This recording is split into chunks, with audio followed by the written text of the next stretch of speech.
Good morning sa ating lahat mga kababayan. Guys, i-share ko lang yung menu namin dito sa RFD Food Service. Ito yung menu for today namin. Ito yung Bicol Express chicken beef Bicol Express. Ano.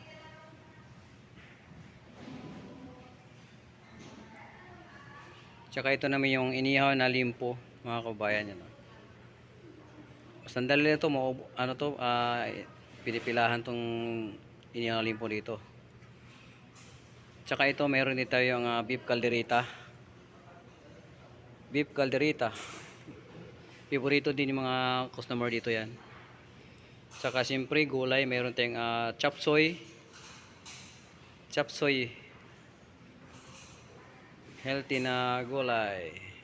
Ito naman, ito yung tinatawag na lunch pork chop. Yung meron siyang gulay na cabbage sa kalinga. Lunch pork chop.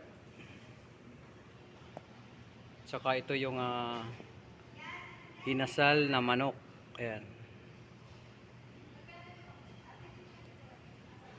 Ito naman mga kabayan yung beef Mongolian.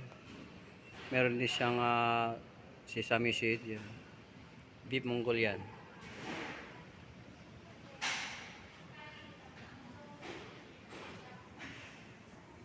Yun lang mga kabayan. Yun lang menu for today namin dito sa RFD Food Services dito sa Native. Maraming salamat sa patuloy yung papanood sa aking mga video. At baka pwede maglambing sa inyo muli. Pag-subscribe na lang aking channel, Kuya Market TV. Paki-like na rin, paki-share. Thank you. God bless.